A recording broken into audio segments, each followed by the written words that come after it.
با یه آفریقایی رفتیم دزدی، بعد چند دقیقه دیدم نیست. بیرون رو نگاه کردم دیدم یه آب کن زده زیر بغلش داره میدوه.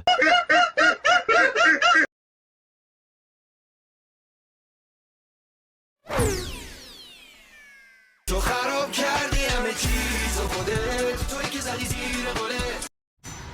سلام، ایکولی هم خوش اومدید. امروز اینجاییم با صیاد کراشای دخترای 14 ساله، چشمشکی که چشرنگی ها رو دوست داره، مهناز افشار. سلام. با عادل فردوسی پور نسبتی داری؟ آره پسرمه. چطور؟ ازت بزرگتره که. نه ببین چشای باباش رنگی بود. به نظرت اگه یه مسابقه میذاشتن جایزش هم مصطفی زمانی بود، تو میبردی یا زلیخا؟ من اصلا قرار بود من نقش زلیخا رو بازی کنم. ولی چون خیلی جوان بودی بهت نقش رو ندادن نه؟ نه چون برای یوسف چشم مشکی گذاشتم. پس نقش جیران هم برای همین نگرفتی. دقیقاً. وقتی با گلزار تو رابطه بودی خوروپفش بیشتر اذیتت میکرد یا آواز خوندن تو حمومش؟ سوال بعدی. دلیل کات کردنت با رضا گلزار چی بود؟ موقعی که احساساتی میشد و جلوم گریه میکرد نمیتونستم جلو کندمو بگیرم.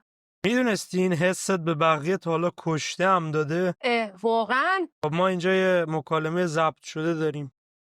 معشوقم اکنون که جهان زیر چکمه هایت در حال سوختن است، کوره من باش و بگذار در آتش چشمان آبیت بسوزم.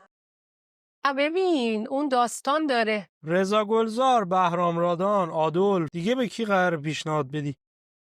این یعنی طرف کوتاه باشه، کچل باشه، چاق باشه ولی چشاش رنگی باشه اوکیه؟ خب آره.